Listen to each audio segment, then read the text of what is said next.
Ustazah, jika seseorang mempunyai niat untuk mencari keridhaan Allah dalam pekerjaannya, tapi ia kehilangan keikhlasan begitu melakukan kewajibannya tersebut, apakah dalam keadaan seperti ini ia memiliki pahala di sisi Allah? Yang namanya ikhlas adalah melakukan sesuatu karena Allah.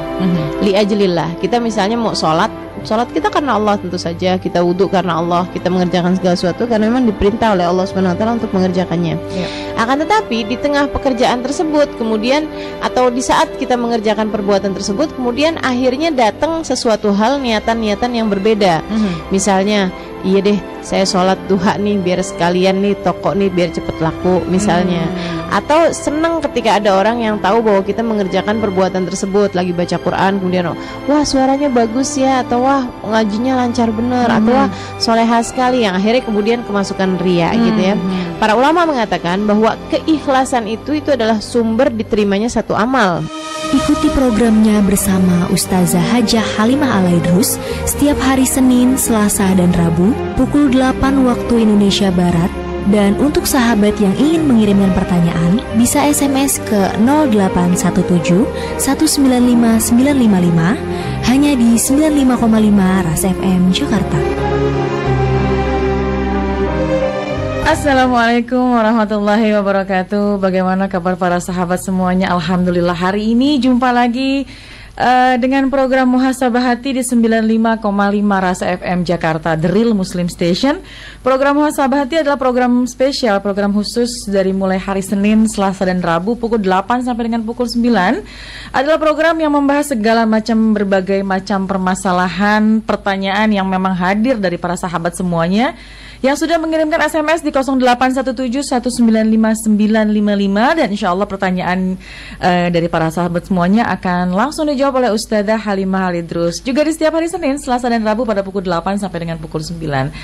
Masih 1 jam ke depan kita akan bersama-sama di program Muhasabah Hati ini, dan alhamdulillah hari ini sudah bersama-sama dengan kita di studio Ustazah Halimah Alaidrus. Assalamualaikum Ustazah. Waalaikumsalam warahmatullahi wabarakatuh. Bagaimana hari ini? Alhamdulillah. Mudah-mudahan Ustazah juga senantiasa dalam keadaan sehat walafiat ya. Amin. Setia untuk mendampingi dan menemani para sahabat semuanya, menjawab satu-satu pertanyaan dari para sahabat semuanya. Baik Ustazah, kita mulai saja. Ini pertanyaan pertama dari seseorang, nggak nyebutin namanya nih. Jadi untuk para sahabat semuanya sih lebih baik mungkin menyebutkan namanya ya. Jadi lebih enak ya. Pertanyaan pertama, Ustazah, ada laki-laki baik agama dan juga sudah bekerja. Ini ada kebimbangan nih Ustazah. Ada laki-laki baik agama dan juga sudah bekerja, namun memang sudah berumur, minta izin untuk mendatangi orang tua di rumah. Tapi kondisi saya masih kuliah semester 4 di UIN ya. Banyak hal yang saya pikirkan Ustazah. Saya khawatir tidak bisa menjadi istri atau bahkan ibu yang baik karena saya masih sibuk dengan kuliah. Ini bagaimana sebaiknya Ustazah? Mohon pencerahannya. Baik ya, ini nggak menyebutkan namanya, nih anak UIN nih. Sudah semester 4. Iya, semester 4 ya. Bismillahirrahmanirrahim. Alhamdulillahirrabbilalamin. Allahumma salli ala Sayyidina Muhammadin wa ala alihi wa sahbihi ajma'in, amma ba'du. Bingung mau menikah sekarang apa nanti, begitu ya kayaknya ya. Bimbang juga nih karena ada laki-laki yang sudah berumur minta izin mendatangi orang tua untuk melamar. Iya. Alhamdulillah kalau ada yang melamar, bismillah deh insyaallah. Masalah baik atau tidaknya ya silahkan diistikharahkan seperti yang selalu saya sampaikan ya. Diistikharahkan apakah baik atau tidak kita nggak tahu, karena berapa banyak hal yang kita tidak sukai ternyata bagus, berapa banyak juga hal yang kita sukai ternyata itu tidak bagus. Asa an tuhibbu syai'an wa huwa syarrul lakum wa asa an takrahu syai'an wa huwa khairul lakum. Berapa banyak hal yang kita tidak suka ternyata itu baik buat kita, dan berapa banyak hal yang kita sukai ternyata itu tidak baik buat kita.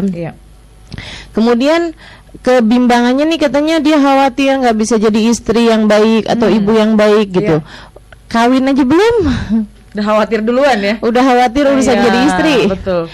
Padahal orang kalau kawin itu juga belum tentu punya anak, iya kan? Masih banyak lagi persoalan yang harus dipikirkan juga. Iya betul. Jangan terlalu khawatir gitu. Takut itu kalau dihadapi aja. Maksudnya gini, maksud saya begini nih.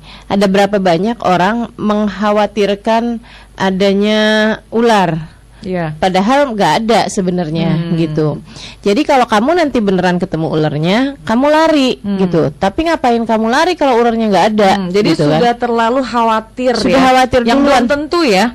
Yang belum tentu, bahkan yang memang kemungkinan adanya itu sangat-sangat sedikit gitu kan. Misalnya kayak begini nih, tiba-tiba di tempat tidur gitu langsung kabur ular gitu misalnya kayak gitu kan. Padahal nggak ada ularnya. Nah, ngapain kamu kabur? Dilihat aja dulu gitu kan. Diadepin. Nanti kalau besok ada ular bagaimana gitu. Ya Allah, masih besok kamu masih ada di atas muka bumi ini apa enggak, kamu nggak tahu. Apa yang akan terjadi ke depannya nggak tahu. Hidup tuh dijalanin satu-satu dek gitu ya. Jadi hari ini kamu jalanin hari ini, tidak usah terlalu mengkhawatirkan apa yang akan ke depan nantinya gitu. Jalanin hari demi hari, hari demi hari.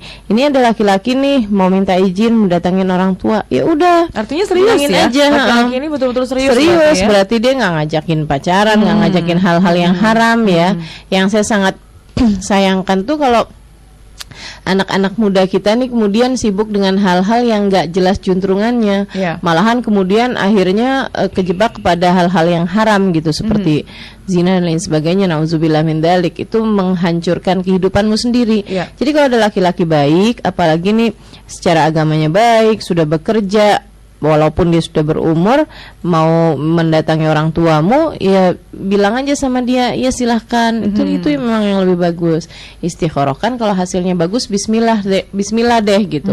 Walaupun sambilan kuliah nggak apa-apa juga. Nanti didiskusikan ke depan. Proses perjalanan pernikahannya, kesibukannya mungkin bisa didiskusikan dengan bisa suaminya didiskusikan nanti ya? ke depan. Saya lihat banyak juga orang yang sudah menikah kemudian kuliah begitu kan ya. Ada juga malahan yang kuliahnya sempat terhambat gitu. Tapi nggak apa-apa, nanti habis punya anak, habis ini kemudian lanjut kuliah lagi, nggak terlalu masalah ya. Saya bahkan lihat tuh di salah satu universitas di Australia beberapa waktu yang lalu, itu yang kuliah orang udah tua-tua. Artinya gitu. sampai kapanpun sebanyak apapun usianya silakan aja untuk kalau mau belajar, lanjut untuk belajar sih boleh-boleh aja gitu kan. Nah itu tergantung semuanya, tergantung dari anak-anak bagaimana, tergantung dari suami bagaimana nantinya. Dan itu semuanya nggak usah kamu pikirkan sekarang-sekarang. Kalau sekarang-sekarang ya udah bismillah aja gitu maksudnya. Silakan diterima. Kalaupun menikah sekarang didiskusikan, maksudnya orang tua semuanya setuju untuk menikah dalam waktu dekat, nikah aja dulu gitu. Ya apalagi kalau sudah istikharah hasilnya bagus, kemudian orang tua juga setuju. Kemudian calon laki-lakinya juga baik agamanya, juga sudah bekerja juga. Artinya ya menunggu apa lagi? Kuliah Nanti tidak kalau menjadi halangan mungkin ya kalau ditolak-tolak takutnya malah maksudnya khawatir tidak akan datang jodoh yang lebih baik daripada ini gitu. Ya jadi kekhawatirannya seseorang ini nih, anak UIN tadi nih yang semester 4 nggak nyebutin namanya, ya udah bismillah aja mungkin Ustazah ya. Jangan terlalu banyak dikhawatirkan. Jangan terlalu banyak mengkhawatirkan suatu. Baik. Ustazah selanjutnya ini dari hamba Allah. Ustazah, bagaimana seandainya ada seorang laki-laki Nasrani pura-pura masuk Islam hanya karena ingin menikah dengan wanita Muslim? Kepura-puraan laki-laki Nasrani nih, pengen masuk Islam semata-mata ingin menikahi seorang wanita Muslim. Iya, pura-puranya berarti pura-pura ya. Pura-pura tuh maknanya artinya sesuatu hal yang tidak asli gitu ya. Iya, nggak asli. Berarti dia nggak benar-benar beriman kan gitu. Waktu tanya Tuhanmu Allah, ya dia jawab iya gitu. Padahal jadi kepura-puraannya tuh kayak begini.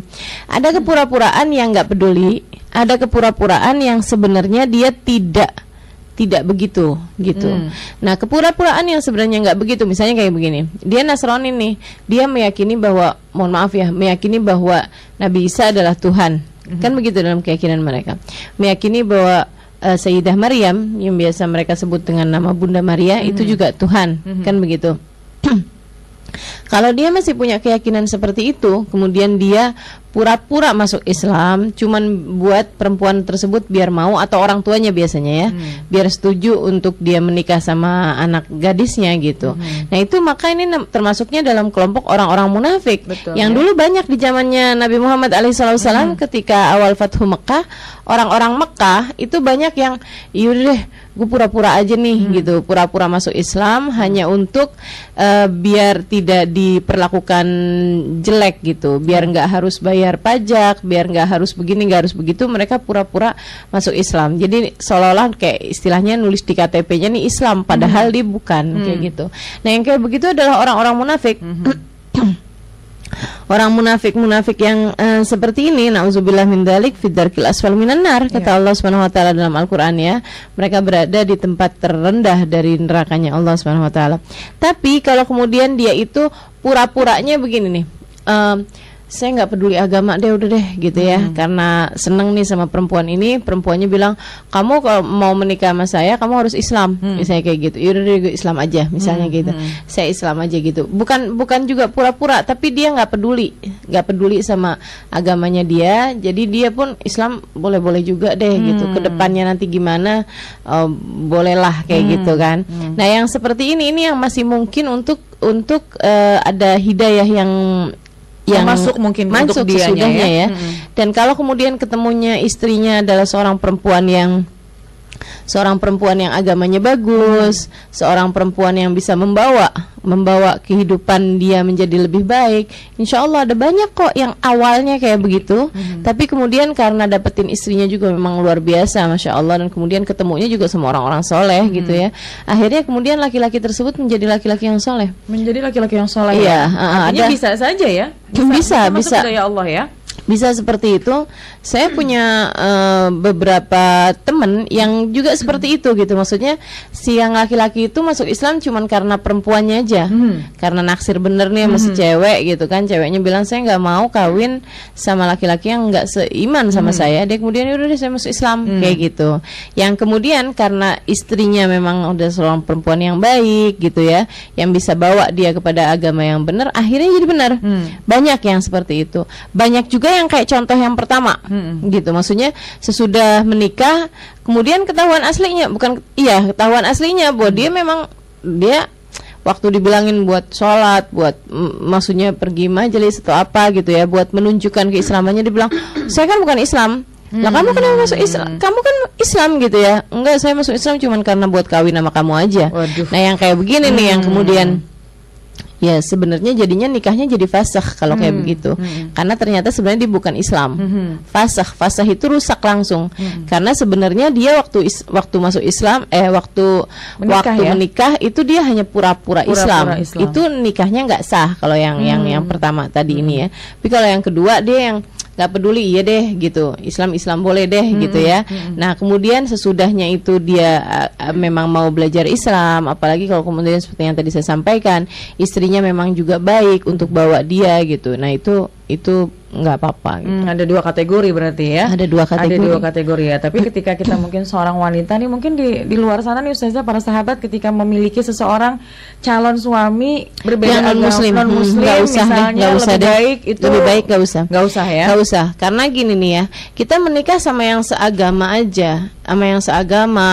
itu aja tuh susah banget kan, namanya sebuah rumah tangga itu kan menyatukan dua kepala gitu ya, dari dua latar belakang yang berbeda, dari dua keluarga yang berbeda, dari dua kebiasaan yang berbeda, disatukan dalam sebuah rumah yang sama-sama adatnya, yang sama-sama budayanya, yang sama-sama bahasanya, yang sama-sama agamanya. Itu aja konfliknya nggak habis-habis dalam rumah tangga itu ya, perjalanannya terus-terusan ada aja gitu, apalagi yang memang lain agama misalnya gitu. Wah, udah deh, jangan deh gitu. Jangan jelas-jelas jadi kalau kemudian kamu deket sama seorang laki-laki gitu ya, jika dia perempuan atau laki-laki dekat dengan seorang perempuan yang ternyata beda agamanya gitu, mendingan jauhin.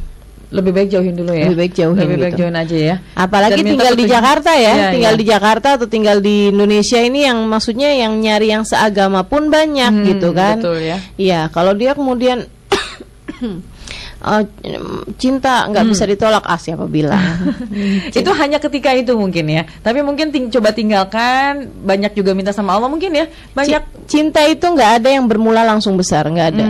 Nggak ada yang tiba-tiba ketemu, nggak ada tiba-tiba langsung ketemu terus besar. langsung cinta gitu. Saya yang nggak bisa sampai, berpisah, saya nggak misalnya. bisa hidup tanpa dia. Nggak Iya. ada ceritanya. Semuanya pasti diawali dari sedikit sedikit sampai kemudian jadi besar. Gitu. Ada proses ya. Ada proses menuju ke sana gitu. Jadi jangan omong kosong lah gitu ya dengan bilang bahwa saya nggak bisa hidup tanpa dia. Ini adalah cinta sejati saya. Nggak ada ceritanya. Nggak ada. Itu adalah permainan apa yang ada dalam pikiranmu, permainan setan ya Dan sebenarnya. itu membenarkan diri sendiri aja gitu. Iya, ya. talaubnya setan itu Iya. permainannya setan yang Allah Subhanahu wa taala maksudkan dengan wala tattabi'u khutuwatis syaitan. Janganlah kalian ikuti step by stepnya setan. Jangan kalian ikuti tahap demi tahapnya setan. Itu setan tuh pertamanya kemudian kenalan, nggak apa-apa kan berteman, nggak apa-apa kan gitu. Terus bersahabat, nggak apa-apa kan dekat, nggak apa-apa kan gitu.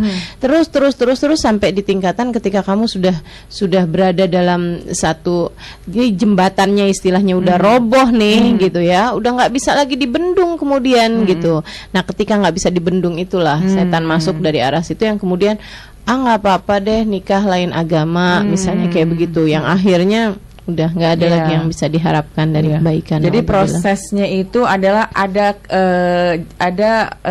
apa namanya ya? Ada bujuk rayu setan nih ya, yang membuat kita menjadi keluar dari situ akhirnya mengakui bahwa nggak mungkin kita nggak bisa hidup tanpa dia misalnya ya. Ngaku-ngakuin seperti itu ya. Ini proses. Iya, yang benar apa yang sudah diajarkan dalam Islam, Bo. Islam tidak mengenal pacaran. Islam nggak mengenal. Mau dibahasainnya ta'arufan biar kelihatan kedengeran syar'i gitu ya. Agak islami gitu kan, kayaknya ta'arufan. Nggak ada ya berarti. Nggak ada dalam Islam. Dalam Islam yang ada, kalau laki-laki bilang sama kamu, saya senang deh sama kamu, kasih nomor telepon bapak kamu.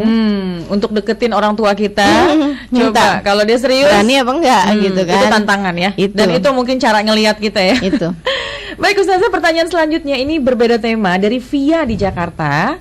Ustazah mau tanya, apakah bayi yang akan meninggal juga mengalami sakaratul maut? Dan apakah bayi itu kelak akan menolong orang tuanya ketika nanti melewati sirat?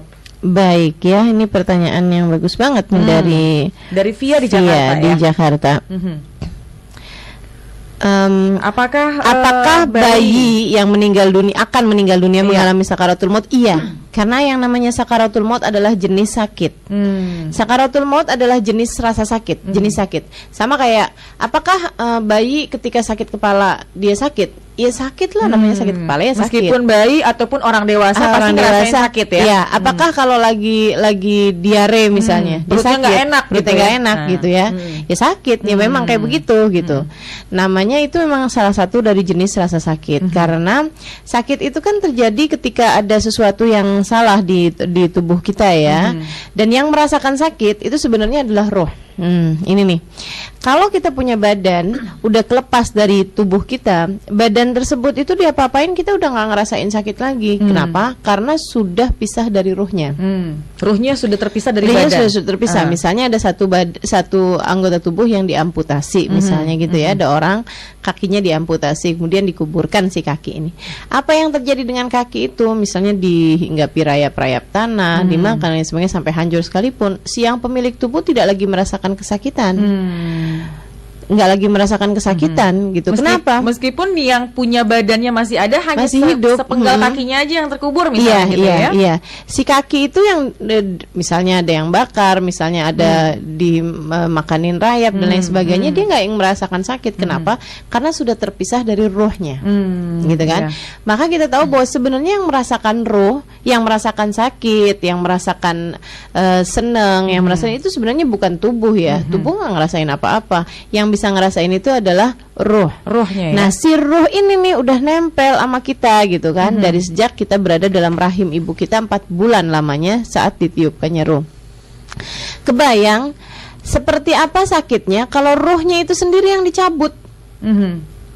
Rohnya yang dicabut ya. Lah roh yang dicabut ini kan rasa sakitnya seperti apa gitu iya, loh. Betul. Baru kena goresan tangan aja, misalnya kayak kita punya tangan nih kegores pisau misalnya.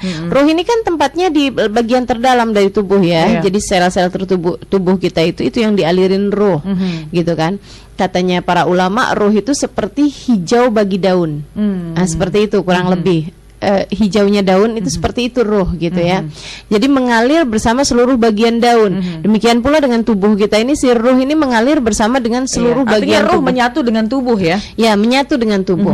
Nah, karena dia terletaknya itu di bagian terdalam dari bagian tubuh kita itu, ketika kemudian dia kena nih, tergores misalnya tangan kita nih kegores di ujungnya gitu ya, sama pisau gitu ya, sakit tapi nggak seberapa karena dia jauh dari ruh.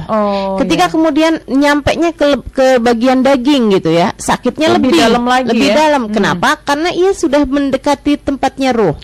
Ketika kemudian nyampenya di bagian tulangnya, wih sakitnya luar biasa karena ruhnya tersimpan di tengah-tengah tulangnya tersebut. Jadi yang sakit itu, yang ngerasain sakit sebenarnya bukan daging, bukan apa namanya, bukan kulit, bukan daging, bukan tulang, bukan fisik tapi kita ruh. Tapi rohnya. Iya, bukan tubuh tapi ruh. Nah, gimana rasanya kalau ruhnya itu sendiri yang dicabut gitu kan? Kesakitan yang luar biasa. Makanya kita diminta oleh diajarin untuk baca juga sering-sering Allahumma khaffif alaina fi sakaratil maut. Ya Allah, ringankan saat terjadinya sakaratul maut. Karena memang sakit sakaratul maut itu sendiri memang ada saat memang rasa sakit yang luar biasa gitu. Yang memang Nabi Muhammad sendiri kan juga merasakan ya sakitnya sakaratul maut seperti itu. Nah, ketika ada anak bayi, anak kecil meninggal dunia gitu ya, dia nggak punya dosa-dosa. Apakah merasakan sakaratul maut? Iya, karena memang sakaratul maut ya. Karena memang yang namanya sakaratul maut itu adalah jenis sakit ketika tubuh merasakan apa namanya, hentakan dari dicabutnya ruh ini. Ruh ini ketika dimasukin lewat ubun-ubun di atas kepala kita nih ya. Makanya kenapa bayi begitu lahir itu ubun-ubunnya masih lembek, karena dari semua anggota tubuh si batok kepala kita nih disisain bulat gitu di atas kepala kita nih di ubun-ubun itu untuk masuknya ruh. Jadi dia sendirian yang belum tersusun tulangnya, maksudnya belum padat tulangnya, gitu ya. Ditiupkanlah ruh ketika usianya 4 bulan. Makanya dia masih lembek nih ketika keluar.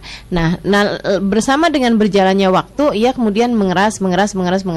Nanti ketika kemudian pencabutan ruh, itu ruh juga dicabut dari situ lagi, dari ubun-ubun. Makanya kenapa di dalam Al-Qur'an Allah Subhanahu wa taala banyak menyebut tentang ubun-ubun bagi hamba-hambanya Allah Subhanahu wa taala. Wa inni akhidun binasiyatiha, begitu kan ya? Dan kamilah yang memegang kendali atas ubun-ubunnya. Kenapa Allah nggak bilang kendali atas kepalanya, kendali atas hatinya, kendali, tapi kenapa dibilangnya di ubun-ubunnya gitu? Karena disitulah Allah Subhanahu wa taala meniupkan ruh, memerintahkan malaikat untuk meniupkan ruh dan juga untuk pencabutan ruh itu dari situ gitu. Maksudnya kamu jangan main-main, cabut nyawa kamu, cabut ruh kamu nggak bisa ngapa-ngapain, kayak gitulah seolah-olah. Wa ini akhidun binasiyatiha gitu. Ada lagi ayat nasiyatun kadzibatun khati'ah faliyat ula nadia sanad uzabaniyah gitu kan.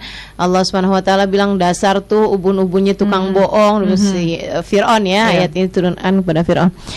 Teman-teman saudaraku sekalian, saya berikan. Jadi yang namanya anak bayi, walaupun dia bayi, ketika kemudian datang sakaratul maut, dia juga merasakan sakitnya sakaratul maut. Iya, merasakan sakitnya sakaratul maut ya, karena jenis sakit. Iya, karena itu bagian dari jenis sakit, dan sakaratul maut adalah keluarnya ruh dari badan. Ruh dari badan. Pencabutan saat ruh itu cabut dari badan, karena memang pasti sakit yang pasti merasakan hal itu ya. Pasti sakit, dan sakit yang memang sangat luar biasa ya, bukan sakit yang ringan gitu ya. Kemudian, sakit yang maha dahsyat. Betul. Pertanyaan selanjutnya Ustazah, apakah bayi itu kelak nih ketika wafat masih bayi, kemudian kelak nanti akan menjadi penolong orang tuanya ketika melewati sirat? Iya, bukan ketika melewati sirat, tapi di padang mahsyar ya. Di padang mahsyar. Akan menjadi dukhran, akan menjadi simpenan buat orang tuanya, buat nanti di hari akhirat nanti gitu. Sampai Nabi Muhammad alaihissalam menceritakannya bahwa di padang mahsyar nanti ketika orang-orang berada dalam kehausan yang luar biasa, akan ada anak-anak kecil yang membawa minuman-minuman, dan kemudian anak-anak kecil tersebut itu mencari-cari orang tuanya gitu. Jadi salah satu bantuan yang diberikan oleh para anak-anak ini nanti kelak di hari akhirat adalah dengan mereka akan membawakan minuman-minuman yang segar untuk para orang-orang tua tuanya di padang mahsyar. Tentu itu menjadi penolong untuk orang tuanya ya.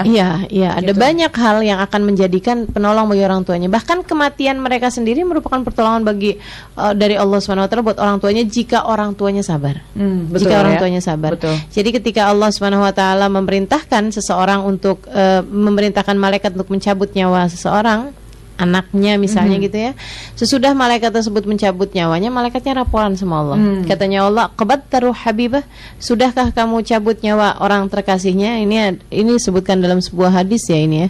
Terus malaikatnya bilang, sudah ya Allah, sudah saya cabut nyawa kasihnya. Madaqal abdi, apa yang dibilang sama hambaku yang ditinggalkan anaknya ini? Orang tuanya bilang apa? Orang tuanya bilang apa gitu. Kalau dia adalah seorang suami, istrinya bilang apa? Atau dia seorang istri, suaminya bilang apa, atau orang-orang yang terkasihnya nih, anak-anaknya bilang apa ketika ibunya kami cabut nyawanya gitu. Terus kalau dia baik gitu ya, kalau dia baik, malaikatnya akan bilang, ya Allah, dia berkata innalillahi wa inna ilaihi rajiun, alhamdulillah ala kulli hal. Apapun yang Allah tetapkan adalah yang terbaik. Itu makna alhamdulillah ala kulli hal. Segala puji bagi Allah dalam segala keadaan. Maksudnya bahwa kami akan tetap memuji Allah bahwa apa aja yang Allah tetapkan pasti yang terbaik. Meskipun kita ujian kematian tadi datang kepada kita misalnya ya. Walaupun ujian kematian tersebut datang kepada kita akan tetap bilang alhamdulillah ala kulli hal. Terima kasih Allah atas keadaan apapun yang kau tetapkan. Kami yakin bahwa apapun yang kau tetapkan adalah yang terbaik. Nah itu kata Allah SWT, kemudian berkata pada malaikatnya, ibni li abdi baitan fil jannah wa sammihi baitul hamd. Bangunkan untuk hambaku tersebut sebuah rumah di surga, kasih nama rumah tersebut Baitul Hamd, rumah orang yang mengerti memujiku dalam segala keadaan. Masya Allah ya. Ternyata di balik kesabaran itu banyak banget karunia Allah yang buat kita ya. Iya betul. Dan kemudian udah disimpenin nih buat kita sebuah rumah di surga. Jadi baru kematiannya udah buat rahmat bagi Allah SWT, pertolongan dari Allah SWT buat kita, asalkan sabar ya si orang tua tersebut. Kemudian nanti di padang mahsyar, nanti di banyak-banyak tempat. Saya bahkan pernah mendengar ada satu kisah. Kalau ini bapaknya yang meninggal ya, bapaknya yang meninggalkan anak yang masih lagi belajar. Itu Allah SWT kemudian memerintahkan kepada para malaikat terhadap orang tuanya, bapaknya yang sedang berada dalam kuburan dan berada dalam siksa. Kata Allah SWT, angkatlah siksa dari laki-laki tersebut karena aku malu untuk menyiksa seorang bapak yang anaknya sedang membaca firmanku dan selalu menyebut-nyebut namaku. Artinya anaknya ini selalu memuji kepada Allah. Iya, dan selalu baca bismillah dalam setiap waktu. Maksudnya setiap mengerjakan sesuatu dia baca bismillah. Dia lagi rajin-rajinnya belajar Al-Quran dan sebagainya. Allah bilang, saya malu menyiksa seorang hamba yang anaknya selalu menyebut namaku. Maka antara orang tua sama anak ini ada keterkaitan yang sangat-sangat erat ya. Hubungannya dimana memang tidak bisa terpisahkan. Baik orang tuanya yang meninggal duluan atau anaknya yang meninggal duluan, itu hubungannya tidak akan pernah terputus. Jadi tidak hanya putus begitu aja ketika orang tua kita udah meninggal gitu ya. Nah, jadi mudah-mudahan kita nih semuanya, yang mungkin para sahabat semuanya mendengarkan program ini, kita menjadi seorang anak yang mungkin orang tua kita sudah pergi duluan, sudah meninggal. Jangan begitu aja, jangan dilupakan begitu aja, karena mungkin kita hidup di dunia ini menjadi penolong dan menjadi penghapusan dosa untuk orang tua kita ya. Baik Ustazah, kita lanjutkan dengan pertanyaan selanjutnya. Ini pertanyaan datang dari Anita di Bungur, Senen. Ustazah mau tanya, apa hukumnya bagi wanita yang memakai maskara dan apakah diperbolehkan di dalam Islam? Kaitan dengan wanita tadi memakai maskara ya. Iya baik. Anita di ya. Bungur, ya. Anita memakai maskaranya itu sendiri salah satu hal yang termasuk zina, artinya adalah berhias ya. Berhias itu tergantung berhiasnya untuk siapa. Nah, itu kalau kemudian berhiasnya untuk laki-laki yang bukan mahram, haram hukumnya. Kalau berhiasnya untuk sama perempuan, misalnya menghadiri acara yang khusus perempuan gitu, atau untuk di hadapan suaminya, misalnya untuk suaminya baru datang dari luar kota dan lain sebagainya. Nah, itu diperkenankan. Tapi yang masalahnya itu bukan pada pemakaiannya itu sendiri. Yang bermasalah adalah justru ketika berwudunya. Karena maskara yang menempel di bulu mata itu mencegah air masuk ke bagian dari bulu mata tersebut. Jadi menghalangi masuknya air wudhu ke bagian yang tertutupi dengan maskara itu. Dan itu yang menjadikan wudhunya menjadi tidak sah. Kurang sempurna juga ya. Bukan tidak sempurna, tidak sah ya, karena tidak masuk semuanya. Karena tidak masuk air ke bagian ke bagian wajah tersebut gitu. Yang karenanya kalau kamu harus pakai maskara gitu ya, maka maskara tersebut itu pakailah sesudah berwudu, gitu kan, sesudah berwudu. Dan kalau kemudian kamu berwudu kembali, pastikan semua bagian dari maskara tersebut sudah terlepas semuanya dari mata, jadi dari mata ya. dari jadi jangan mata. sampai itu menghalangi masuknya air wudhu ya. Iya. Kalau misalnya nih habis selesai wudhu baru kelihatan, wah ada lem nih, masih ada sisa nih dari sisa pemakaian bulu mata misalnya gitu ya, atau masih ada benda-benda yang memang menghalangkan air nyampe ke bulu mata kita gitu ya, karena si maskara tersebut itu, maka wudhunya harus diulang kembali. Nah ini hal sepele ya, mungkin ya para sahabat di luar sana nih nggak berpikir mungkin sedetil itu ya. Banyak yang memakai itu tapi akhirnya juga berwudu aja gitu ya, masih ada maskaranya di matanya yang akhirnya wudunya nggak sah. Kemudian karena wudunya nggak sah, sholatnya juga menjadi tidak sah. Ini udah dari mulai wudunya aja tidak sah ya. Bagaimana kita langsung ketika menjalankan sholatnya tadi ya. Kemudian Ustazah selanjutnya ini dari seseorang, nggak menyebutkan namanya lagi. Ustazah, jika seseorang mempunyai niat untuk mencari keridhaan Allah dalam pekerjaannya, tapi ia kehilangan keikhlasan begitu melakukan kewajibannya tersebut, apakah dalam keadaan seperti ini ia memiliki pahala di sisi Allah? Mohon jelaskan secara sempurna mengenai pengertian dari niat ikhlas nih Ustazah. Bagaimana kita bisa memisahkan riya dari niat nih? Udah bener-bener ngerjain kebaikan, ngerjain ibadah, tapi mungkin keselip ada sesuatu yang nggak membuat jadi ikhlas nih Ustazah. Ini pekerjaan apa perbuatan ya? Pekerjaan yang disebutnya ya. Antara pekerjaan dan perbuatan. Mungkin perbuatan kaitan dengan ibadah kepada Allah mungkin ya, seperti itu ya. Iya. Jadi seperti ini ya. Misalnya kita mau bersedekah. Awal-awalnya sih misalnya kita mau bangun satu tempat majelis misalnya gitu ya. Awal-awalnya ikhlas gitu, tapi lama-kelamaan kok akhirnya kehilangan keikhlasan seperti itu. Atau mungkin maksud dia adalah dalam bekerja. Dalam bekerja dia awal niatnya adalah untuk mencari bagian nafkah, dari ibadah itu, mencari nafkah buat keluarganya gitu ya. Tapi ternyata di tengah-tengah pekerjaannya ia kemudian kesulitan untuk tetap bisa niat mencari nafkah tersebut gitu. Jadi ini agak membingungkan ya, karena memang jawabannya bisa beda-beda ini. Baik, saya arahkan kepada yang maksud dari pekerjaan adalah perbuatannya ya. Yang namanya ikhlas adalah melakukan sesuatu karena Allah. Li ajlillah. Kita misalnya mau sholat kita karena Allah tentu saja, kita wudhu karena Allah, kita mengerjakan segala sesuatu karena memang diperintah oleh Allah SWT untuk mengerjakannya. Akan tetapi di tengah pekerjaan tersebut kemudian, atau di saat kita mengerjakan perbuatan tersebut, kemudian akhirnya datang sesuatu hal, niatan-niatan yang berbeda. Misalnya, iya deh saya sholat duha nih biar sekalian nih toko nih biar cepet laku misalnya. Atau senang ketika ada orang yang tahu bahwa kita mengerjakan perbuatan tersebut, lagi baca Quran kemudian wah suaranya bagus ya, atau wah ngajinya lancar bener, atau wah soleha sekali, yang akhirnya kemudian kemasukan riya gitu ya. Para ulama mengatakan bahwa keikhlasan itu adalah sumber diterimanya satu amal. Dan keikhlasan itu dibagi menjadi 3 ya. Ada ikhlas sebelum, ada ikhlas ketika, ada ikhlas sesudah. Ketiga-tiganya diperlukan dalam kita melakukan sebuah pekerjaan. Ikhlas yang sebelum adalah ikhlas dalam niat. Ini yang disebutkan sama yang tadi bertanya ini ya. Jadi ikhlas sebelum melakukan sesuatu. Itu juga memang diperlukan ikhlas. Kalau dari awal itu tujuannya adalah bukan ikhlas, tujuannya tidak karena Allah SWT, dari sejak awal Allah SWT udah tolak tuh kebaikan tersebut. Misalnya orang salah satu pasangan calon ya, salah satu paslon misalnya DKI, kemudian dia bersedekah, tujuannya ya bagi-bagi duit misalnya gitu ya, bagi-bagi duit kepada orang miskin di Jakarta, tapi tujuannya adalah biar orang tersebut memberikan suaranya ketika pemilihan nanti gitu. Nah itu udah dari awal-awal udah jelas bukan ya sedekah jadinya. Betul. Jadinya bukan satu perbuatan baik begitu kan. Maksudnya bukan satu perbuatan baik yang bernilai pahala di mata Allah Subhanahu wa taala. Membagi uangnya berbuat baik tapi ada niatnya di situ yang unsur tidak manusia, ikhlas ya. Yang tidak ikhlas tersebut yang bukan karena Allah itu yang kemudian menjadikan nilai ibadahnya itu bukan bernilai ibadah di mata Allah Subhanahu wa taala gitu. Itu yang namanya niat sebelum melakukan sesuatu. Kemudian niat ketika maksud saya ikhlas yang ketika ikhlas sebelum yang tadi. Nah, kemudian ikhlas juga diperlukan ketika. Jadi sepanjang kita melakukan perbuatan tersebut itu harus benar-benar lillah wa fillah gitu ya. Benar-benar karena Allah Subhanahu wa taala, dan caranya juga harus sesuai dengan apa yang diinginkan oleh Allah Subhanahu wa taala ketika melakukannya. Gitu. Nah, kemudian sesudahnya pun juga diperlukan adanya keikhlasan.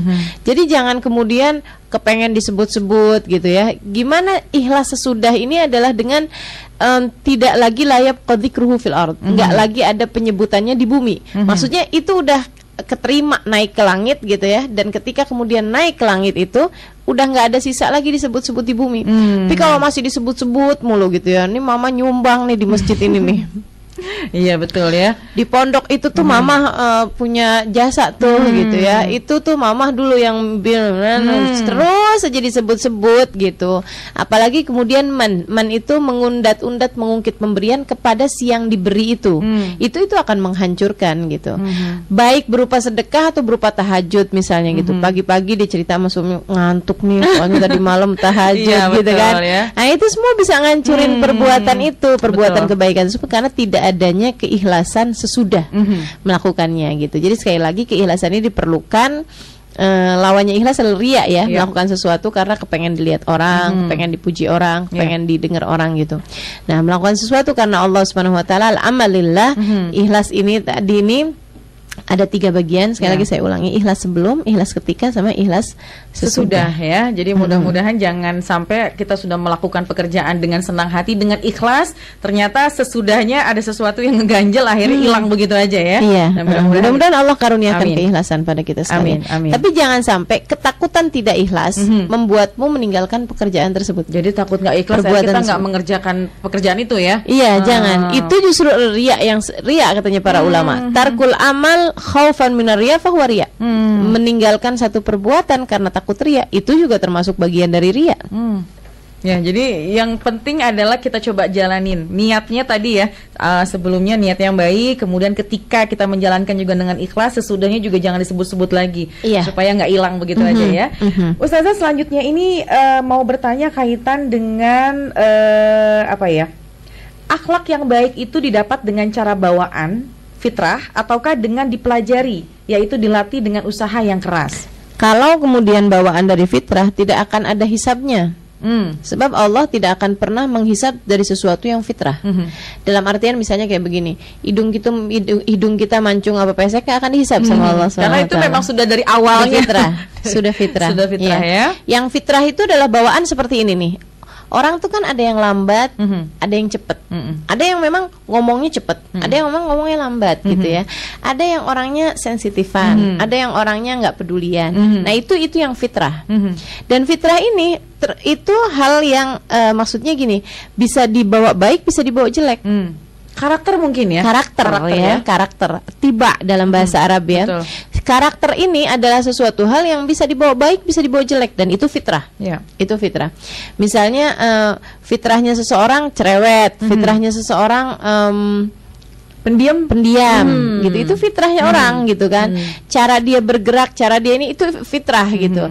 Nah, kalau kemudian akhlak itu adalah sesuatu yang diusahakan dari kestabilan antara emosi sama syahwat ya. Kestabilan antara emosi itu adalah sesuatu hal yang tidak diinginkan, respon terhadap sesuatu yang tidak diinginkan, sama syahwat itu respon terhadap sesuatu yang dia inginkan. Gitu. Bagaimana kamu terhadap keinginan kamu, dan bagaimana kamu terhadap sesuatu yang tidak kamu inginkan. Kestabilan itu dalam hati seseorang, dalam diri seseorang, itu melahirkan akhlak yang terpuji, kestabilannya. Dan ketika condong ke arah yang satu dari arah yang lain gitu ya, condong terhadap nafsunya misalnya, terhadap syahwatnya, atau condong terhadap keinginannya gitu ya maksud saya, atau condong terhadap hal-hal yang tidak diinginkannya, jadi marahnya cepat begitu kan. Kalau kepengen sesuatu juga nauzubillah min dzalik begitu. Nah itu yang kemudian melahirkan akhlak-akhlak yang tidak terpuji gitu. Jadi ini jelas ya antara karakter memang bawaan fitrah tadi, karakter bawaan fitrah, sementara akhlak itu sesuatu yang kita pelajari. Sesuatu yang kita pelajari, yang pasti mungkin ketika kita salah satunya mungkin duduk di majelis taklim atau mendengarkan program ini pasti akan merubah sesuatu. Insyaallah, mudah-mudahan insyaallah akan membawa semuanya menjadi lebih baik. Ustazah, ini berkaitan dengan masalah warisan nih.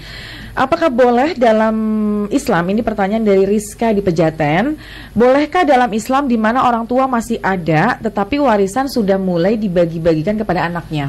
Iya, ada banyak ya kita liatin ya kasus-kasus yang seperti ini di masyarakat kita. Jadi seperti ini nih, kalau orang tuanya belum sakit, orang tuanya masih sehat, masih segar bugar, masih hidup Masih normal, bisa beraktivitas maksudnya ya? Masih bisa beraktivitas, masih normal, masih seperti biasanya. Kemudian dia membagi-bagikan harta kepada anaknya. Status harta tersebut adalah hibah. Nah, hibah ini diperbolehkan diberikan dengan syarat adil. Nabi Muhammad alaihissalam pernah satu ketika ada seorang laki-laki datang kepada Nabi kemudian mengatakan, wahai Rasulullah, saya memberikan kepada anak saya berupa sekian gitu ya. Jadilah saksi atas pemberian tersebut. Nabi Muhammad kemudian bertanya, apakah anak kamu hanya satu itu aja? Katanya dia, enggak Rasul, saya punya beberapa anak yang lain. Apakah semuanya kamu beri? Dia bilang, enggak Rasulullah, yang ini nih saya emang sayang banget, jadi saya ngasih dia aja gitu. Kata Nabi Muhammad, ittaqullah wa'adilu fi auladikum. Ini hadis sahih. Ittaqullah wa'adilu fi auladikum. Kata Nabi Muhammad alaihissalam, takutlah kalian kepada Allah dan berbuat adillah kepada anak-anak kalian. Jadi jangan sampai ada anak yang satu kita beri, yang satu tidak kita beri, atau yang satu kita berinya banyakan daripada yang lain hanya karena kita lebih sayang sama dia lebih nurut sama kita, dia lebih sering ngajak kita jalan-jalan misalnya. Lebih condong kepada seseorang anak misalnya. Pada satu anak ya? misalnya yang kemudian akhirnya membuat dia tidak adil kepada anak-anaknya yang lain begitu ya. Itu yang tidak diperkenankan. Nggak boleh adanya pilih kasih. Kalau pilih kasih secara hati itu pasti. Namanya orang tua punya anak 4, pasti ada salah satunya yang lebih dicinta secara hatinya daripada anak-anak yang lain. Itu nggak bisa keluar ya, orang nggak bisa keluar dari perasaan yang seperti itu. Pasti ada itu aja. Pasti ada ya. Ya, sebagaimana Nabi Muhammad alaihissalam dan di antara seluruh anaknya beliau paling cinta sama putrinya yang bernama Fatimah Zahra ya. Bahkan mengatakan Fatimah bid'atun minni, Fatimah bagian dariku, separuh aku adalah Fatimah, seperti itu. Nah itu kemudian jadi kalau perasaan secara hati sih memang tidak bisa dipungkiri, akan tetapi pembagian yang wajib adil adalah pembagian berupa pembagian hal duniawi seperti ini. Jangan sampai kalau ada anak yang satu ulang tahun kita kasih hadiah, yang anak yang lain enggak gitu ya. Itu yang dapat menimbulkan perasaan-perasaan yang tidak baik bagi anaknya tersebut, keduanya ya, baik anak yang diberi lebih ataupun anak yang diberi kurang. Itu yang akan menimbulkan kemudian rasa-rasa yang nggak enak yang membuat mereka berpengaruh kepada kejiwaan mereka di masa-masa dewasanya. Iya. Kemudian kalau misalnya pembagiannya tersebut adalah ketika sudah mulai sakit. Jadi kalau kemudian pembagiannya adalah sebelum sakit gitu ya, boleh-boleh aja, syaratnya cuma satu, adil ya. Dan itu bagian dari hibah tadi ya. Dari hibah. Itu hibah ya. Itu namanya hibah, nggak ada masalah apa-apa begitu kan. Langsung aja ganti nama, nih anaknya kasih ini. Semuanya kemudian lakukan itu dengan adil dan itu diperkenankan bagimu untuk melakukannya. Tapi kalau kemudian dilakukan sesudah dia sakit, udah dia sakit yang sekiranya tidak bisa diharapkan kesembuhannya, mohon maaf misalnya sakit stroke, misalnya sakit apalah yang udah memang sakit tua yang udah kayaknya nih biasanya yang udah uzur sekali gitu ya. Kalau udah seperti itu kondisinya, kemudian dia bagi-bagikan, itu jatuhnya adalah wasiat. Dan wasiat itu tidak bisa diberikan melebihi sepertiga harta, itu satu syaratnya. Dan la wasiyata li waris, tidak ada wasiat kepada ahli waris. Artinya tidak sah wasiat ketika diberikan kepada ahli waris ya. Tidak sah wasiat ketika diberikan kepada ahli waris. Karenanya kemudian nggak jatuh tuh. Jadi walaupun dia udah bilang gitu ya, nanti anak saya yang nomor 1 kamu dapat ini aja ya nak ya, si anak ini dapat ini aja ya, si ini dapat ini. Begitu dia meninggal dunia nggak ada yang berlaku. Nggak berlaku ya. Kecuali jika itu diberikan kepada orang lain. Kalau kemudian wasiatnya itu diberikan kepada orang lain, misalnya nanti sebagian uang ayah misalnya ya dikasihin kepada pondok pesantren misalnya, atau diberikan kepada fulan bin ayah sayang banget sama dia, bukan nggak ada unsur apa-apa, kaitan waris, nggak ada ahli waris ya, bukan ahli waris gitu, misalnya seperti keponakan kan nggak dapet tuh, tapi karena ayahnya nih sayang banget sama keponakannya yang itu misalnya gitu, nanti kalau ayah meninggal uangnya kasihin ya sama dia, misalnya kayak begitu sekian. Nah itu si sekian itu tadi tidak boleh lebih dari sepertiga harta, tidak boleh lebih dari sepertiga harta ya, sepertiga harta yang ditinggalkan gitu. Nah selebihnya ketika dia meninggal meninggal dunia, harta yang ditinggalkan harus dibagikan sesuai dengan warisan yang diaturkan dalam Islam. Betul ya. Jadi ini tadi pertanyaannya ketika orang tua masih ada tetapi warisan sudah mulai dibagikan. Nah, mungkin ini masih adanya posisinya seperti apa ya? Ya, itu ada dua detail, dua keadaan dua ya. Ciri ya, dua tanda ya. Ya, dua keadaan. Kalau memang keadaannya si ayah tersebut itu masih sehat, masih segar bugar, orang tua tersebut itu boleh-boleh saja untuk melakukan yang seperti itu, syaratnya hanya adil. Adil, dan itu sifatnya hibah ya. Ya, sifatnya hibah, ya? bukan wasiat dan bukan warisan.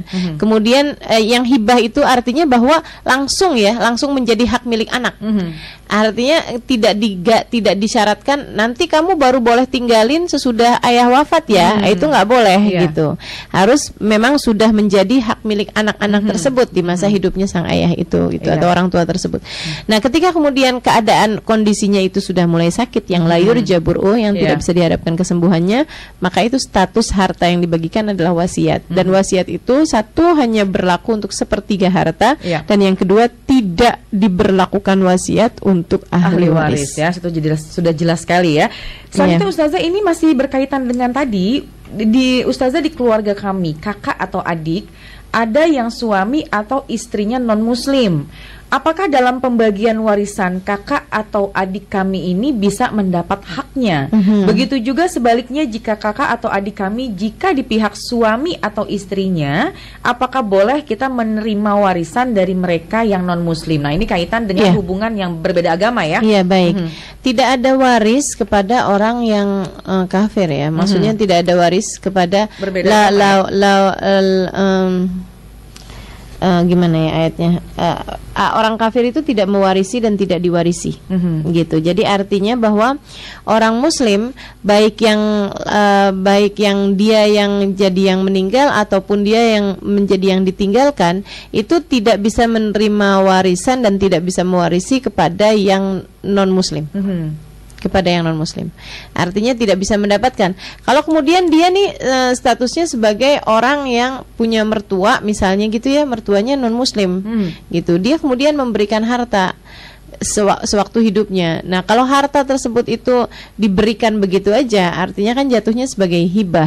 Begitu ya. Itu boleh-boleh aja, nggak jadi masalah kalau jatuhnya hibah. Tapi kalau kemudian jatuhnya waris, nah itu maka dia tidak masuk ke dalam perhitungan yang berhak mendapatkan harta waris tadi ya. Iya, seperti itu gitu. Demikian pula dengan kalau ada orang muslim, orang tua muslim gitu ya, kemudian dia meninggal dunia, anaknya ada yang tidak muslim, itu dia tidak berhak mendapatkan warisan. Jadi jelas ketika masih ada, kalaupun mau dibagi, mau diberikan, itu bagian dari hadiah tadi mungkin Ustazah hibah ya. Tapi ketika memang sudah wafat, artinya ini judulnya adalah warisan. Nah, itu ketika ada keluarga yang memang semestinya mendapatkan, tapi karena berbeda agama, maka itu akan menjadi terputus. Ustazah, ada satu pertanyaan lagi sebelum ditutup, boleh ya Ustazah, dari Mirza di Jakarta. Ustazah, binatang-binatang apa saja yang tergolong binatang fasik? Dan menurut syar'i, jenis binatang apa saja yang boleh dibunuh? Dari Mirza di Jakarta. Baik ya, jenis binatang fawasik itu semua binatang-binatang yang mengganggu kehidupan umat manusia itu dianggap sebagai binatang yang fawasik. Misalnya kayak ular yang wajib dibunuh ya. Bukan boleh dibunuh, wajib dibunuh. Wajib bahkan ya. Jadi kalau misalnya ada ular melintas di rumah kita wajib bunuh. Jangan kemudian jangan, kesian, biarin aja. Nanti nggak bunuh salah satu keluarga kamu, dia nggak matuk salah satu keluarga kamu, dia pindah ke sebelah, pindah ke rumah tetangga gitu. Jadi kita kapanpun kita menemukan binatang-binatang fawasik itu kayak ular dan lain sebagainya, itu kita wajib membunuhnya gitu. Yang dimaksud dengan fawasik adalah binatang-binatang yang mengganggu kehidupan manusia secara jelas-jelasan gangguannya, gitu. Yang masuk di situ seperti binatang ular, seperti kalajengking misalnya, seperti binatang-binatang yang memiliki bisa ya, itu semuanya wajib untuk dibunuh. Yang membahayakan manusia pasti. Yang membahayakan manusia. Mohon maaf, anjing yang sedang kena apa tuh namanya? Binatang rabies ya. Anjing yang kena rabies wajib dibunuh. Tapi anjing yang enggak kena rabies nggak boleh dibunuh, nggak boleh dibunuh kecuali kalau di tingkatan yang mengganggu gitu. Sama halnya dengan kucing, anjing bener nggak boleh dibunuh, nggak boleh dibunuh kecuali kalau dia kena penyakit rabies. Kalau selagi dia masih sehat, tidak punya penyakit apa-apa yang mengganggu masyarakat gitu ya, dia najis betul. Kalau kita kena apa namanya ludahnya, liurnya, kena air liurnya, itu wajib dicuci 7 kali. Tapi bukan berarti si binatang tersebut boleh dibunuh, nggak boleh gitu. Jangan sampai kita kemudian pergi ke rumah tetangga, binatangnya kita racunin. Iya gitu betul, nggak kenapa-napa itu binatangnya ya. Nggak kenapa-napa gitu. Jadi yang boleh dibunuh dari binatang fawasik itu adalah semua binatang-binatang yang mengganggu secara jelas-jelasan, dengan gangguan yang sangat-sangat berbahaya ya, sangat berbahaya. Makanya ketika kemudian ada orang-orang yang kena sakit demam berdarah misalnya, kemudian pemerintah kemudian semprot-semprotin nyamuk-nyamuknya gitu, itu memang sesuatu hal yang harus dilakukan. Iya, karena patokannya adalah jenis binatang apa yang boleh dibunuh adalah jenis binatang yang memang bisa membahayakan masyarakat. Mungkin seperti itu patokannya Ustazah ya. Baik, sudah lumayan sekali nih, alhamdulillah semua pertanyaan untuk hari ini sudah dijawab satu-satu oleh Ustazah Halimah Idrus. Untuk para sahabat semuanya bisa mengirimkan SMS di 0817195955 untuk mengirimkan SMS berbagai macam pertanyaan berkaitan dengan syariat Islam. Dan alhamdulillah sudah tepat pukul 9 di 95,5 Ras FM. Silakan Ustazah untuk menyampaikan kalimat penutupnya. Semoga Allah Subhanahu wa taala senantiasa mengaruniakan keberkahan pada waktu kita, pada hari-hari kita, dengan tidak menjadikan kita mengkhawatirkan masa yang akan datang dan tidak membuat kita terperosok atau terkungkung dengan mengkhawatirkan apa yang telah berlalu. Lupakan yang lalu dan fokus kita adalah memperbaiki apa yang sekarang ada di depan kita. Dengan cara itulah Allah akan memberikan keberkahan pada waktu-waktu kita. Taqabbalallahu minna wa minkum taqabbal ya karim. Mudah-mudahan bermanfaat. Kurang lebihnya mohon maaf. Billahi taufiq wal hidayah. Afu minkum. Assalamualaikum warahmatullahi wabarakatuh. Ustazah, jika seseorang mempunyai niat untuk mencari keridhaan Allah dalam pekerjaannya, tapi ia kehilangan keikhlasan begitu melakukan kewajibannya tersebut, apakah dalam keadaan seperti ini ia memiliki pahala di sisi Allah? Yang namanya ikhlas adalah melakukan sesuatu karena Allah. Li ajlillah. Kita misalnya mau sholat kita karena Allah tentu saja, kita wudhu karena Allah, kita mengerjakan segala sesuatu karena memang diperintah oleh Allah Subhanahu wa taala untuk mengerjakannya. Akan tetapi di tengah pekerjaan tersebut kemudian, atau di saat kita mengerjakan perbuatan tersebut, kemudian akhirnya datang sesuatu hal, niatan-niatan yang berbeda. Misalnya, iya deh saya sholat duha nih biar sekalian nih toko nih biar cepet laku misalnya. Atau senang ketika ada orang yang tahu bahwa kita mengerjakan perbuatan tersebut, lagi baca Quran kemudian wah suaranya bagus ya, atau wah ngajinya lancar bener, atau wah soleha sekali, yang akhirnya kemudian kemasukan ria gitu ya.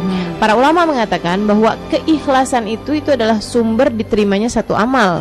Ikuti programnya bersama Ustazah Hajah Halimah Alaidrus setiap hari Senin, Selasa, dan Rabu pukul 8 waktu Indonesia Barat. Dan untuk sahabat yang ingin mengirimkan pertanyaan, bisa SMS ke 0817 195 955 hanya di 95,5 Ras FM Jakarta.